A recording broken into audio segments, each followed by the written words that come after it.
Hi and welcome to Reseller News Weekends. My name is Rich Bassini. Today is July 8th, 2018. Today I just want to express to the new subscribers out there, thank you for subscribing to my channel. I really do appreciate it. By you subscribing to my channel, as I always say, you're helping me and encourage me to make more videos and put out good, clean content. So I want to say thank you and welcome to all the new subscribers that are or just hitting this channel now. I want to just also say one thing. I just want to give a shout out to the people who left comments in regards to the issues that are going on with eBay. I feel your frustration. I hear you, and my only take is on this here, folks, is with the situations that are rising with eBay, the best thing to do is, rather than going on different blog sites and voicing your concern on there, it's not going to really do anything for you. I mean, it's okay to get it off your chest, so to speak. I've done it too. I myself I did the same thing. It kind of like makes you feel good to get it off your chest. It's like talking to a best friend when you have a problem going on at a job or whatever with a relationship, and you need to talk to that friend, and you want to get it off your chest because after you get it off, he's like, oh, I feel so good. I got it off my chest. My only take on that, folks, is I'm not, and like I said again, I'm not speaking on behalf of eBay. I'm not an advocate for eBay. I try to look at things on both sides. I understand the sellers, and me too included. I am a seller. I know what it's like to be there and go through the same scenarios. When we go through slow times like this where there's no sales going on, it hurts because every month that clock is ticking, and whether we make sales or not, eBay gets paid at the end of the month. I understand that, and it bothers me too. The only thing I say, folks, in regards to the glitches going on, rather than going on to different blog sites, excuse me, and voice your opinion and your frustrations out there, it's best to just go right to the source, call up eBay, voice your concerns and issues with them. Let them know. Let them open up a ticket. Give you a reference number, whatever, and ask them to do a follow up with you. Tell them the problems you're experiencing. Now, here's the thing. I'm not experiencing the same issues that a lot of sellers are. Okay, I go to a lot of blog posts, and I am not experiencing the same things that other sellers are, like with the photo galleries and the no views. I think a lot of people are hitting that, or we're getting it, but there are certain things that I'm not affected by. That was my only concern, issue as far as that part goes. So I'm not experiencing what other sellers are going through. But that's the best thing to do. Go to the source, voicing your opinion on different websites or blog sites, Facebook groups, whatever, Twitter. It's not going to do anything for you, folks. It really ain't. If you want to be heard, you want it to be known to eBay that, hey, listen, I've been on eBay for quite some time. I liked your platform. Apparently, these glitches are causing problems. They're all affecting sales. Express to them how you feel. Okay? Because again, even on my YouTube channel, I say set comments and stuff like that, and I will respond to them. Okay? But the thing is, I'm just one voice of many that are out there, and the same advice I'm giving to you is what I did. That's what I would do, and that's what I have been doing. Have I noticed a change? Yes, I have. For my listings on 2 pages, I only have 2 pages. I'm a small-time seller, and I have noticed that I have been getting all views on both pages, on all 320 listings, I think it is, or 319, something like that. I have been getting views on all of those on both pages. Like I said, I'm a small-time seller.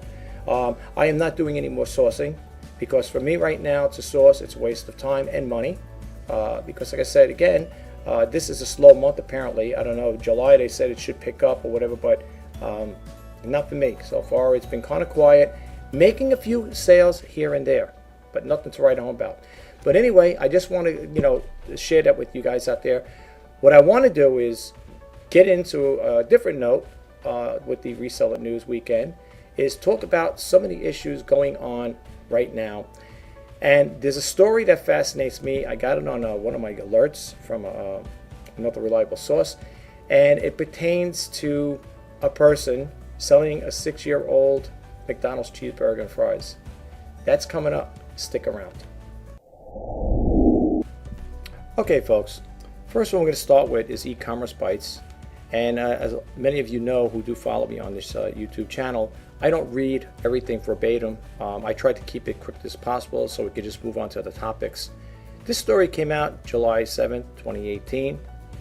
And the topic is understanding eBay's new return policies, penalties, and protections. Excuse me. It goes on to say eBay is pushing sellers to offer 30-day free returns, and its Vice President of Seller Marketplace Operations, Bob Cuppins, made the case during the recent video presentation. He outlined a few steps eBay was taking to protect sellers who offered generous return policies, protections that may have gotten lost in the shuffle with all of the news coming out of this year's spring and summer seller updates. One of the changes sellers are dealing with is, I'm sorry folks, is what Cuppins referred to as the compression of returns options, and eBay explains on its website, sellers may now only choose from among the following policies: no returns accepted, 30-day buyer paid returns, 30-day free returns, 60-day buyer paid returns, 60-day free returns. The following categories continue to have an option of 14-day returns: collectibles, arts and cameras, and photos, and medical, mobility, and disability equipment. Starting August 2018, eBay will update any listings that sellers have not yet updated to one of the newer return policy options, including good till cancel listings. It goes on to say a little more about what they're going to do in regards to these new changes and updates and stuff like that. If you want to read this here, folks, you can go to the ecommercebites.com, and you could just look for it. I think if you go to the homepage, it should bring it up. If I'm not mistaken, you will see the story here about the returns, policies, and penalties, and so on and so forth. You could check that out. I want to move right along, folks. This one here, Woolies plastic bag on sale for $7,500 on eBay in a dramatic swipe at ban. Okay, I'm not familiar with the Woolies bags. I'm not sure what this here, but the reason why it caught my attention because it has to deal with eBay. And as you all know, I do deal with the reseller news. Does deal with eBay, Amazon, Etsy, Mercari, and anything that deals with e-commerce. That's what this channel is all about. It says over here, angry supermarket customers have stolen baskets loaded full of trolleys in their car boots, and even harassed checkout staff over the recent plastic bag ban in Woolies and Kohl's. But now one of the frustrated shoppers had taken the biggest swipe at yet the ban by reportedly listing a used plastic bag on eBay for a staggering $7,500. According to the Mail Online, the ad appeared this week on a worldwide buying and selling site under the title Vintage Retro Classic Woolworths Carry Bag. A photo, it says over here, a photo of the ad, which since appears to have been taken down or sold, showing a crumpled up gray bag on the floor. Even more shockingly, the seller added $13.80 postage fee. The same appeared in Gumtree, but 2 days later changed its status to sold. It's not clear if someone coughed up the cash or was taken down by the seller. I don't know about you folks. First off, I wouldn't pay $7,500 for any type of bag. I don't care if it was vintage. I don't care if it was something that was used during the Civil War or whatever.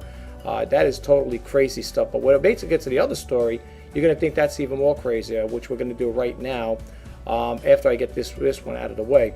If you want to read this story, folks, it's on startsat60.com. Okay, you could check the rest of the story if you would like to read it. That's where I got this information from. We're going to bump out of this one. We're going to bump out of this one here. Here's one over here. This retailer will price match Amazon, Walmart, and more. Okay. This story came out on July 6th. I'm sorry about the delay, folks. Sometimes I can't get the stuff. I can't do the reseller news on scheduled days like I like because I have personal matters to attend. So sometimes I can't always get to it. Anyway, it goes on. This retailer price match Amazon and Walmart and more. It says the big battle between Amazon and Walmart has one clear winner, you. Price wars are only benefit for the consumer, and now another well-known company is getting into the action.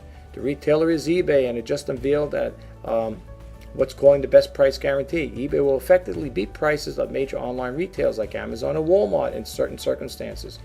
Basically, if you buy something from eBay and then find it at a lower price elsewhere, eBay will give you a credit of 110% difference percent of the difference on the price. For example, if you buy something for $50 and find it for $40, Amazon will give you, on Amazon, eBay will give you $11 coupon.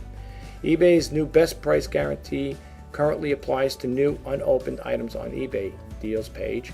In the future, the policy will also apply to thousands of other top products. Here are the retailers. That will match: Amazon.com, Best Buy, Home Depot, Jet.com, Sears, Target, Walmart, and Wayfair. And then it goes on to say, the last closing part of it, well, at least for this part anyway, the main thing to note about eBay's new policy is that the time window is short. To get 110% price difference, you must request it within 48 hours of when you bought an item on eBay. Okay. If you want to read the rest of the story, folks, it came off of news4jax.com. Okay, and you can read the rest of the story. I don't know if there is more of it. Let me see. No, it just goes back and you got some advertisement. But if you want to follow up with it for some reason, you could check it out in there. Okay, this is the story I'm talking about here, and I find it amusing. And you know, folks, I just want to say this. Usually, whenever I come across an article like this here, as you know, I do like to share information with all my viewers on YouTube, whatever. And I like to try to validate it. And the way I like to do it is go to that site and look for the sold listing to see if I can find it. Now, I did try to find this original listing. I went as far as typing the seller's name, which you could see over here, and I couldn't see this listing come up. But it says over here, nature refused to take this burger. A man selling 6-year-old McDonald's cheeseburger has learned a lot. Apparently, it was selling in Canada, I believe. Yeah, it says Free Canada Post. It had 30 bids on it for $150. Okay. The person who put it up there, it says over here, the person I think his name was Dave Alexander, I believe is the one who put it up. Yeah. It says over here, on June 7, 2017, a local farmer in Ontario, Canada, started an ultimate fast food experiment to test the age of old rumors that McDonald's products don't rot. Now, 6 years later, he's selling an experiment on eBay for $29.99. It says Dave Alexander told Time he didn't believe the urban legend that the cheeseburgers wouldn't go bad, so he sent his daughter out to buy McDonald's cheeseburger and fries. He lists the items as original, plain McDonald's cheeseburger and fries made and purchased on June 7, 2018. I mean, 2012. I'm sorry, 2012. I'm sorry, 2018. Forgive me about that. It says, while the burger lost its moisture and the cheese turned more of a light brown color, Alexander says from 4 feet away you would think that he bought the meal that morning, especially because the fries look almost exactly the same. Yeah. This is the guy who wrote it, Dave Alexander. Apparently, he did put a Twitter feed. It was on Twitter. It says it right over here. You can see the little Twitter bird. So it was definitely, he listed it on there. However, I was trying to validate. Now, people say, but wait a minute. I mean, what do you want to validate? It's right here. I like to just see if it actually sold. You know, I mean, I'm not saying it did because, you know, I don't know if it's an actual sold listing. I mean, I've heard in the past that because it has bids on it, it doesn't necessarily mean it's sold for that. You know what I'm saying? Sometimes people back at the last minute.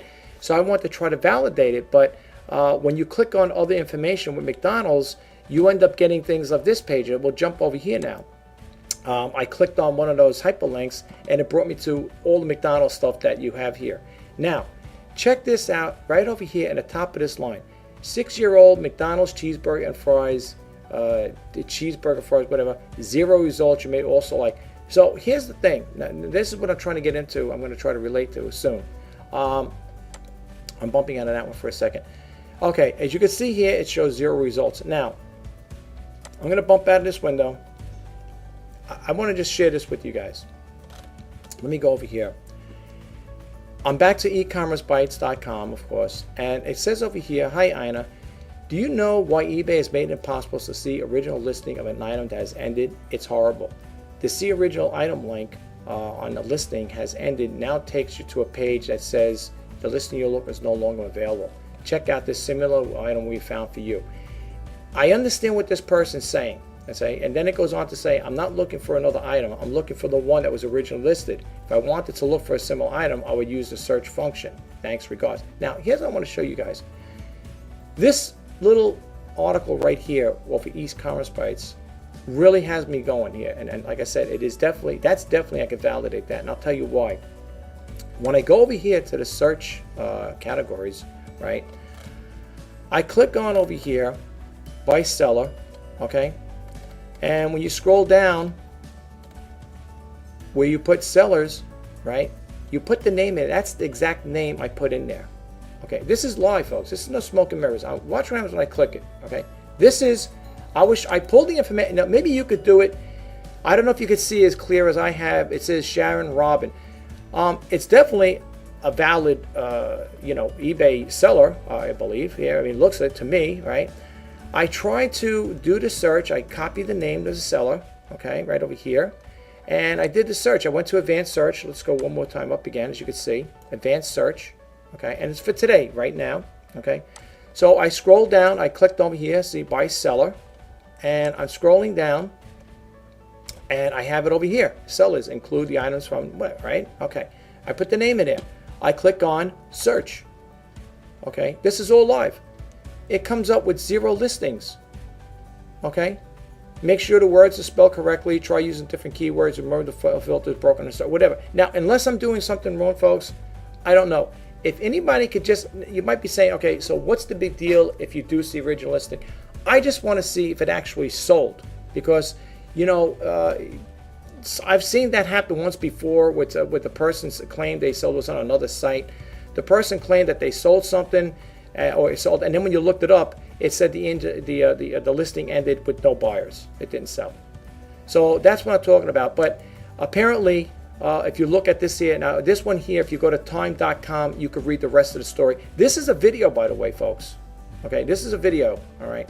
I'm not going to play it right now because I don't want to keep this Reseller News Weekends segment here too long. You could check it out. Go to time.com.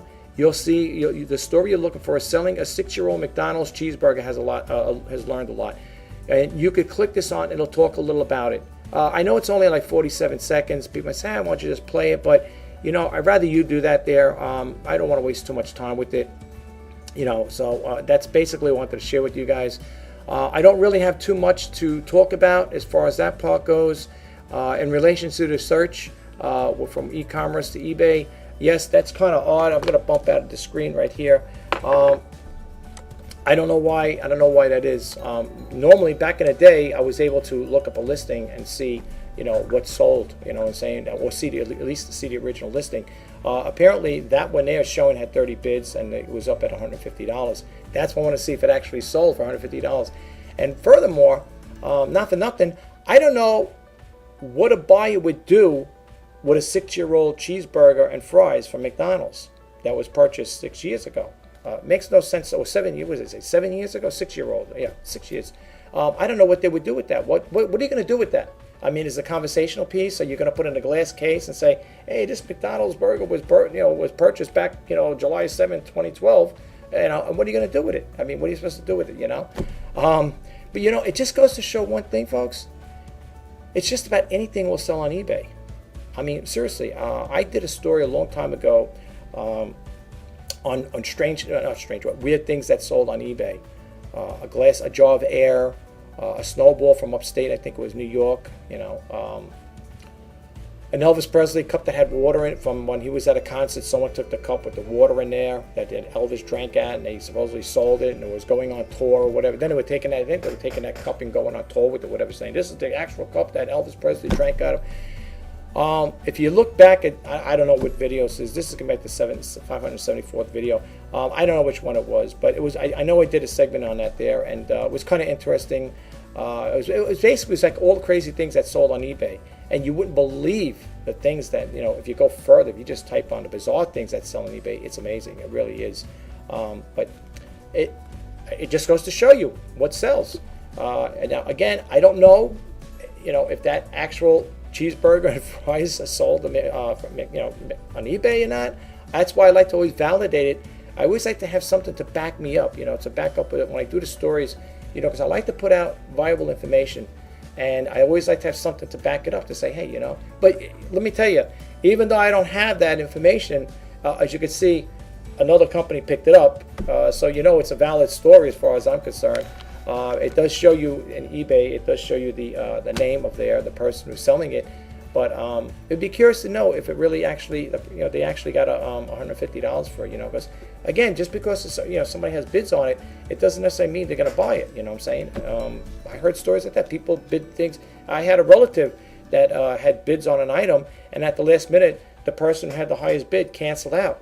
You know what I'm saying? So these things can happen. So it's not like it's nothing unheard of.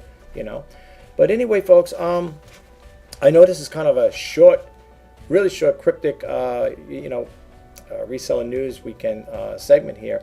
But I like to try to keep it a little on the short side, so to speak. I know you guys are busy on a weekend and stuff like that. And for those who, like I said again, who do watch my videos, I really do appreciate it. And I do want to again thank all the new subscribers who subscribe to my channel. As I said it once before, by you subscribing, it gives me more of incentive to put out some nice, clean content videos. I don't know for those who are new or if you are familiar with the His Initiative and the Clean Content channel. The His Initiative, as I state in many of my videos, it's to help, inspire, and share. And the Clean Content channel is I do not discuss religion and politics, and there is no profanity or any crazy talk on this channel. As long as I am running this channel or behind it, sitting behind this webcam here, you will not have to worry about any crazy talk coming out of my mouth. I consider it to be a kid-safe channel. So if you have small children around you, or you got family members around and you just happen to tune me in at that same time, you don't have to worry about any cursing or any profanity or any crazy talk coming out of my mouth. It's basically the Reseller News is for e-commerce. Okay, I have recently changed my banner on YouTube. On YouTube, and now it reads rjpacini.com, reseller entrepreneur, and it also talks about the online news stories. And you'll also notice on there it says creator of the His Initiative and Clean Content channel, and that's what this is all about. And this channel will remain a clean content channel. So for those who are new, thank you again. I just want to say to everybody, enjoy the rest of the weekend. I wish all those people out there that are eBay sellers and the buyers, because the buyers are also sellers, I wish you all the best of luck. I wish for all of us to make sales. Right now, it's 1:30 p.m. over here on the East Coast. I'm in New York. It's kind of slow. No inquiries, no messaging from people asking about anything in particular. But there's always hope. The day's still young, so let's see what happens. And in regards to those people who have commented me on certain videos pertaining to the glitches, the only thing I can tell you folks out there who are experiencing these is, rather than complain on blog sites, I understand you want to get it off your chest and get it out there. And I've done the same thing. I'll be the first to tell you. I'm not going to lie to you. I tell it like it is. I too have done that. But I also found there's an old saying: you can get more, catch more bees with honey. So try to if you're calling up the eBay teammate, use diplomacy. Be kind. It's not their fault. They're not the ones that cause the glitches in the system. They're like the foot soldiers. They're going to get the brunt of the enemies. We're like the enemies to them. It's like, oh no, they're calling up and they got to defend the company. They will work with you the best they can. Whatever is in their power to help you out. Like I said, I had a teammate that was very kind and considerate, listened to my issues and my concerns, and the person said, again, we don't want to lose you. You're a top-rated seller. We want to keep we want to keep people like you, with us, within our business, because you have been such a long and dedicated, loyal, seller. They will do what they can to help you out. So my thing is, my shout out to all the sellers who are experiencing that. I know, and again, I feel your frustration.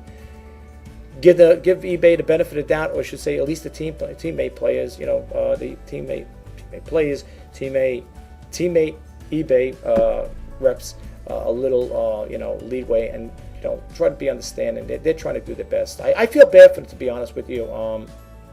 I know I've been in that line of work when I worked in mainframe, and we had things like that happen. We had system glitches just as they did as eBay, and it's frustrating.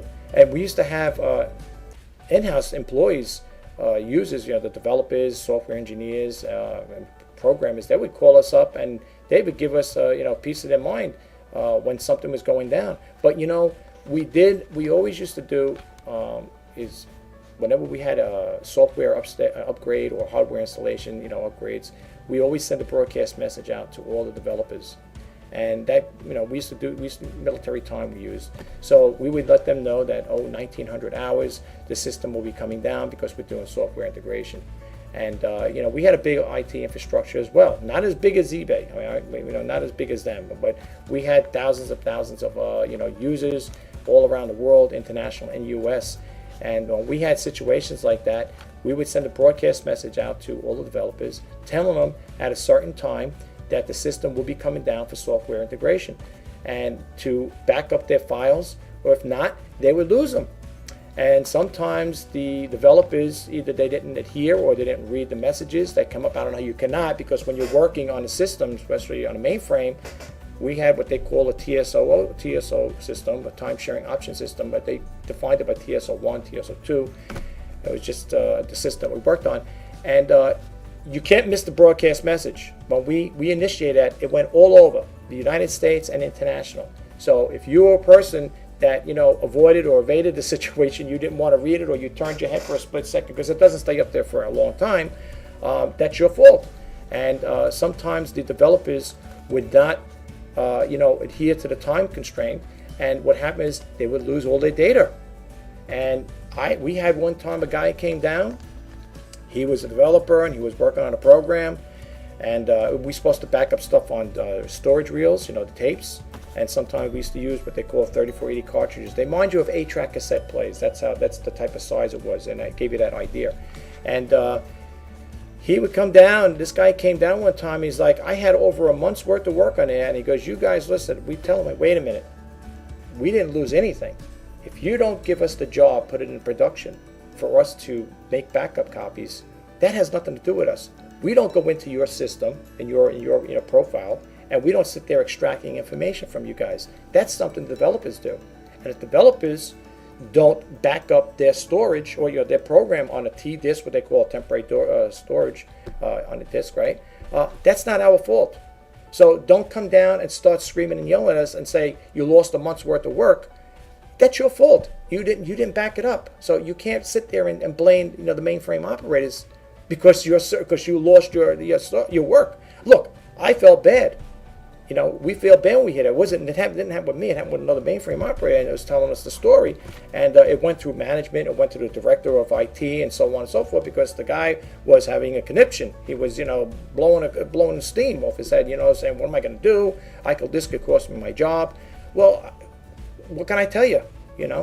That's why we send a broadcast message out to this day, so to avoid these these situations and issues. But in regards with eBay. We're not users or developers. The only thing I used to say in a couple of my videos is it would be nice if eBay could send a broadcast message out. They may not do it on it. I guess it doesn't look professional for them to do it on their website. Like, let's say you're doing a listing and all of a sudden a little prompt comes up. But it wouldn't hurt to put it in the message. If you all right, let's say they don't want to do it while you're doing it's a live website and you're doing your listings. Put it in the message. At least, so when the sellers log in, they could see a message. It could be from eBay, and then eBay could say, "Okay, this is what's going on right now. We're having a glitch within, like I said, within our views, or there's a problem. There's an issue going on with the photos that they're disappearing. They're not coming up. Whatever. When the seller goes to look up their listings, make us aware of what's going on." That's all I asked about. That's what I was concerned about. I even told that to the teammate. And the teammate would say, "You know what? You bring out good points. We're gonna, we're gonna let our managers know, upper management know about your concerns." Now, I'm not saying because I'm one of many that sit out there and say, "Okay, I voiced my opinion, I voiced my issues, my concerns," that they're going to make dramatic changes based on what I'm saying. Okay, but this is what I'm trying to say. It's like anything else. We are stronger in numbers. And the more people call up with their concerns, and when you do call up, you don't have to be nasty to them, because I feel bad for them, because I've been in that situation. I wasn't a customer representative, But when I worked in the mainframe, we would basically the same thing like them. We had to deal with all the brunt of the harassment from the manager, not from managers, from the developers, software engineers, and stuff like that. We had to deal with it, and I know. And let me tell you something. Even though it's in-house, some of those people were kind of nasty to us. They would, sometimes they would curse not at us, but use profanity on the phone. And we were told by our managers that if you get calls like that, to let them know, and they would have to talk to that particular developer and say, hey, listen, that's not right. It's not professional. You don't use profanity to our mainframe operators. They're doing the best they can. If you have any issues, escalate it up to management, not to them. But it's the same thing with eBay. We sit here talking to the eBay teammates. We express our concerns, and hopefully, like I said, the more people will call up and express themselves, hopefully things will get changed. But that's all I can tell you. That's what I'm saying to I appeal to all the sellers who are going through all of the same scenarios that I went back in the past. Like I said again, with the no views issue, that was my main concern. There were other glitches, but not so much that affected me to the point where I had to get up and call. I was concerned about the views, and the reason why I really hopped on it and I called up continuously is because when that one teammate told me that yes, no views could affect your sales, that's what was my concern. And the reason why it was my concern is because at the end of the month, I'm not making any sales. That's not a good thing. Okay, we all have bills to pay. We're on, like I said again in my videos, eBay, people on eBay for all different reasons. People use it as a hobby income. They do a part-time venture. Some people do full-time. Okay, and for the full-time sellers, if you're not making a substantial amount of money to maintain a lifestyle, pay your bills, or put where you got a roof to pay for put a roof over your head, your car payments, whatever it may be, that's scary. And I could see people getting frustrated, and they want to vent to them. They want to get it out, but it doesn't pay to vent and get your frustration out on a teammate because they're doing the best they can. Okay, and like I said again, folks, in closing, I'm not an advocate for eBay, although they may look at me as an advocate. I'm just expressing myself to all the people out there that are expressing, going through the same thing. I do feel bad, and I hope and pray that they get this thing, resolved, get all the glitches out. So far, like I said again, the no view issues with me. Maybe it's because I complained a lot. Not complained, but called up. And I kept telling them, when are you going to get it done? When are you going to get it done? They gave me a reference number. And, I had the reference. I saved it and stuff like that. And sometimes, if you have an issue with that, they'll call up. They'll ask for that reference number. And, maybe they put me on a list. I think she even said something like that. She said, we'll put you on, we're on the list there with the rest of the sellers that are experiencing. I don't know if they go like that. Maybe that's what it is. Maybe that's why some people, the issues are not affecting them as opposed to others. Okay, that's what I'm trying to tell you, folks. Call up, let them know, ask them if they could give you a reference number, and tell them, say, can you put me on your list? So when the system does come up, you could, let us know, or you could just automatically, refix our system, whatever, refresh it, whatever. But that must have happened with me because so far now, this is like the 4th or 5th day, I'm seeing views on all my listings. So that's the only thing I can tell you guys. Again, have a great weekend. This is Rich Bassini signing off. Reseller News Weekend. It's July 8th, 2018. Take care. I'll talk to you the next time. Bye-bye.